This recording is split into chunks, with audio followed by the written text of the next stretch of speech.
It's been a few months since my husband, who has a bad drinking habit, received a terminal illness diagnosis.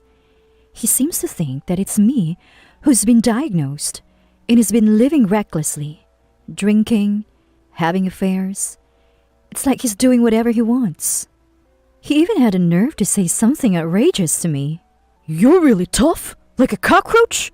Why don't you just die already?" Even though he's the one who looks close to death, I wonder why he can't see it. To confront him with reality, I said something to him. "What are you talking about? It's you who's been given the terminal diagnosis." "What?" He just stood there with his mouth open, unable to comprehend my words. Looking into his eyes, I repeated myself. "I said it's you who has the terminal diagnosis." My name is Amy, and I'm 40 years old. If I had to describe my life in one word, it would be dramatic. I lost my parents in an accident when I was in 11th grade, and my relatives kept passing the buck, saying they couldn't afford to take care of me. Eventually, I ended up living with my father's sister, my aunt, but I was treated horribly there. I would be given noticeably less food than everyone else, and I often heard them wishing I would leave soon. My aunt already had 2 sons and probably couldn't afford to support me. I guess they had no choice but to act that way, being pushed into taking me in by the rest of the family. I leave this house as soon as I graduate from high school. With that determination, I started working part-time at a restaurant, and after a few years, my life took a turn. It was right after I started 12th grade. "If you haven't decided on your future yet, why don't you marry me and live together?" The man who made this proposal was my then boyfriend, now husband, Matthew. At that time, he was a full-time employee and my trainer at the part-time job. He was incredibly calm and great at teaching. We shared the same taste in music and quickly became a couple. "Thank you, but are you sure, Matthew? Won't it be a burden to have me in your life?" "Not at all. I have enough savings to support you, Amy, and I'm more than happy to have you. Of course, only if you're okay with it. I know I have a bad drinking habit, but I'll cut back once we're married. I always put your happiness first. So, will you marry me?" he said, taking my hand and smiling. Indeed, his bad drinking habit was his only flaw, but I loved him enough to overlook even that, and our relationship was good even after becoming a couple. That's why I happily accepted his proposal, and we got married after I graduated from high school. 2 years later, we were blessed with a child. "Well done, Amy!" When I told my husband I was pregnant, he lifted me up joyfully. Marrying the person I love and having his child, it was the pinnacle of happiness. At that time, I had no idea that such an event was waiting for us. The problem started a few months after our child was born. At that time, I was busy with childcare and household chores, and my husband frequently came home drunk from work-related socializing. "I'm home," he'd say cheerily at the front door, and I, worried, would ask him, "Where have you been drinking until this late? And if you're going to be late because of drinking, I wish you'd let me know. I've been waiting with dinner ready." At that, my husband glared at me. "Oh, shut up. It's my life." Here we go again. At the beginning of our relationship, I used to be troubled by his bad drinking habits, but now that we were married, taking care of him had become easier. While dismissing his behavior, I urged him to drink some water. "You know, you've aged." "What?"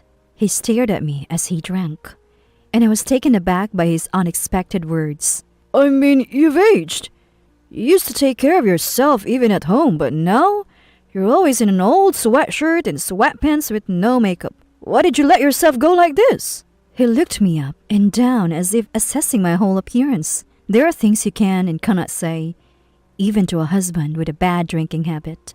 I felt as if my efforts were being trampled on and couldn't help but retort. I can't help it. Household chores and childcare are hard, and I need to save every penny for Carter's future." "Making excuses is the beginning of the end. I should never have married someone like you. With that, he got upset and retreated to the bedroom. Matthew, have you always thought that way? I spent a sleepless night, filled with sorrow, realizing my husband might have always thought so. From that day, our relationship changed. It seemed that my normally kind husband got tired of pretending after that day. He began to say harsh words even when sober. When in a bad mood, he would kick or slap me. Light violence became a part of my life. Sometimes he would come home smelling of women's perfume, and though not confirmed, it's likely he was cheating. I've thought about divorce many times, but all I have in my bank account is the little money I saved from my part-time job days. In this situation, divorcing and supporting myself and my son would be impossible, and the thought of giving up custody of my son to him was unbearable. Besides, seeking alimony in a divorce case would require hiring a lawyer and other expenses. Considering all this, I couldn't divorce him for the sake of my son's future. One day, amid such days, an incident occurred. Are you Amy, Matthew's wife? There's something about Matthew we need to discuss. Please come to the hospital. The caller was from the hospital where my husband had a follow-up health check. Surprised by the sudden news, I rushed to the hospital. Matthew is suffering from terminal cancer. As I entered the hospital room and heard the doctor's words, I was at a loss for words. The doctor continued speaking as I stood there in shock. It's difficult to say this, but Matthew only has about 6 months to live. We wanted to inform you first, Amy, before telling him directly, as it can be hard to hear. Thank you. What should we do now? There are several options. The choice depends on the patient and the family, so it might be best to discuss it with Matthew first. The doctor's words left me unable to hide my turmoil. Despite his recent bad attitude towards me, I had deep feelings for my husband, having spent many years together. I'll talk to him. I left the hospital with heavy thoughts. What should I say to him? I couldn't find the right words, no matter how hard I tried to think. As I was contemplating this, my husband returned home. I'm home! Drunk as usual. He demanded water as soon as he entered the living room, treating me like a servant. Actually, I have something important to talk about. What's with a serious tone? He started fiddling with his mobile phone after taking a sip of water. Listen carefully. I have received a terminal diagnosis. When I said this, he stopped scrawling and asked, What did you say? I said, I have received a terminal diagnosis. Before I could clarify that it was he who was diagnosed, he asked, Terminal cancer. The doctor said the family and the patient should decide what to do. What do you want to do? Do whatever you want. It's not my problem. Why are you acting like this doesn't concern you? It's a terminal diagnosis. He paused, scrawling only for a moment, continuing to look at his phone even as I spoke. It's not about me. Why you want me to worry? If you want sympathy, ask Carter. That's not it. It's you. Okay. End of discussion. He left the living room and retreated to his room. I tried several times after that to bring up the terminal diagnosis, but he would cut me off before I could even start. Finally, Don't talk about terminal diagnosis in front of me anymore, he said. He won't even listen to me. Fine. Do as you please. A few months after my husband received his terminal diagnosis, it happened one morning while he was having breakfast. Thanks for the meal. In front of him was a barely touched breakfast. I asked him, looking pale, Don't you have an appetite? Yeah, lately I don't feel like eating much. I get short of breath even when walking, and maybe I'm losing strength. I'm off to work. I'll be late again today. He left the house with a sigh. He still doesn't believe he's the one with the terminal diagnosis. I was amazed and cleared away his leftover breakfast. Honestly, seeing him like what was painful, but he had shattered my heart many times. He'd interrupt and refuse to listen whenever I tried to talk about the diagnosis. I no longer felt the need to help him, and he might as well leave out his remaining time in his delusion. With these thoughts, I began to tackle the day's household chores one by one. An unexpected visitor came to my usual day-to-day life. The doorbell rang after 3 p.m. When I opened the door, a young and beautiful woman was standing there. Hello, my name is Michelle. I'm always grateful for Matthew's help, she said, and I recognized the scent of the perfume that lingered when my husband returned home. It was clear, that she was the woman he was having an affair with. Michelle seemed to work part-time at my husband's workplace. I couldn't help but feel disdain for his method of preying on a vulnerable young woman from his workplace. What brings you here? Matthew is at work right now. No, I came to talk to you today, Amy. I'll be blunt. Please divorce Matthew, she said, looking straight into my eyes. Divorce? It's not that simple. We're married. I know, but Amy, you don't have long to live, right? Then please, give him to me soon. Clearly, Michelle also misunderstood that I was the one who received a terminal diagnosis and pressed on with the conversation. Matthew is kind and financially stable, truly reliable. He even bought me this brand name bag. And he's been so supportive, even knowing I have no parents. You don't understand Matthew's kindness, do you, Amy? At that moment, I felt a certain kinship with her. Our situations were similar, and she reminded me of myself when I was younger and in love with my husband. A young and beautiful woman like her shouldn't be seeking her own unhappiness. Before she regretted getting involved with my husband, I asked her something. Don't you realize you really received a terminal diagnosis? By looking at Matthew and me. What? Michelle was taken aback, not expecting such a question. You work with Matthew, right? He's pale, gets out of breath easily, while here I am, standing and talking to you without any sign of tiredness, my complexion healthy. Who do you think is really terminally ill? That would be you, Amy, because Matthew said so. Michelle looked at me, uncertain. Perhaps she was beginning to realize the truth.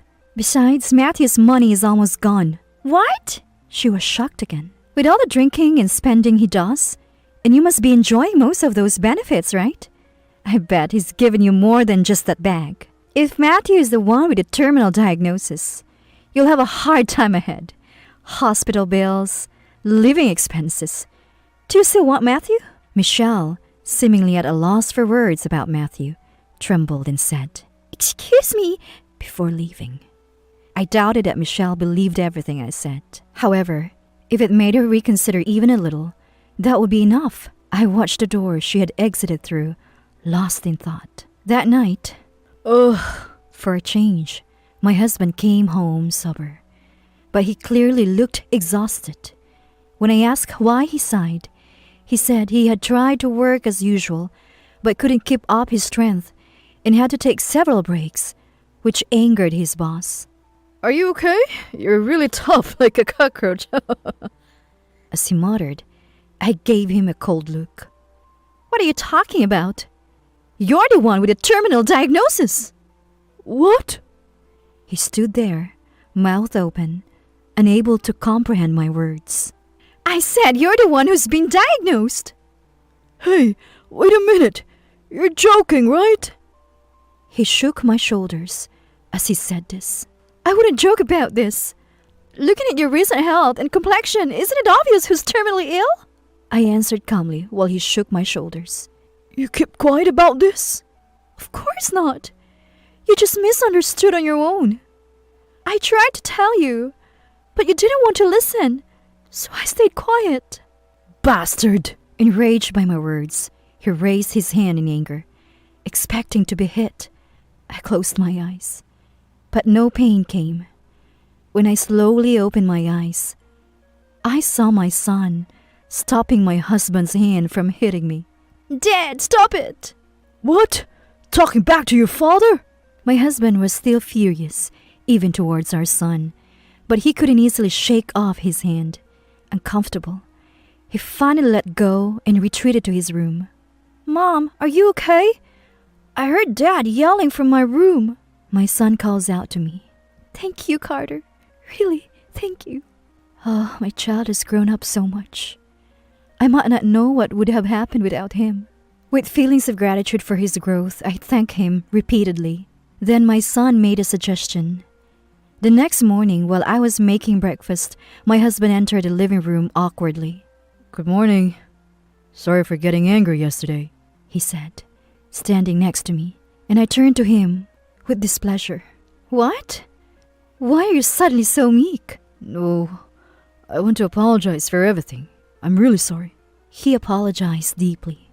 Why are you suddenly apologizing like this? No, I just realized I need you. Will you stay with me until the end? We are a married couple who've been through a lot together, right?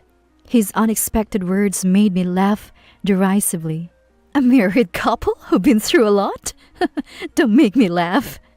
And what about a girl you were having an affair with? That girl, Michelle? She hasn't returned my messages since last night, and I can't reach her by phone. So that's why he's turning to me. According to my husband, as soon as he learned from me that he was the one with the terminal diagnosis, he immediately messaged Michelle, expecting a prompt message of concern from her, but there was no reply. Watching my pitiful husband, I felt relieved that Michelle had escaped from his harm. So you're the only one I can rely on. Please, I'm begging you. What do you really want? I won't understand unless you say it clearly. After a while, my husband seemed to have made up his mind, and with a deeper apology, he said, Please, lend me the money for hospitalization. No. How will you pay it back? It's your own fault, so deal with it yourself. Besides, even if you get hospitalized, you're not going to make it. Do you really need to be in the hospital? When I said that, my husband continued, Yeah, I know I'm not going to make it, but if I have to suffer like this at home without any medication, I'd rather be hospitalized and die a little more peacefully. I see. That's what he's after. He wants me to pay for his hospitalization. I couldn't help but smile at my husband's ridiculousness. Seeing my expression, he seemed to finally feel relieved, thinking I had forgiven him, unaware of the worst situation awaiting him.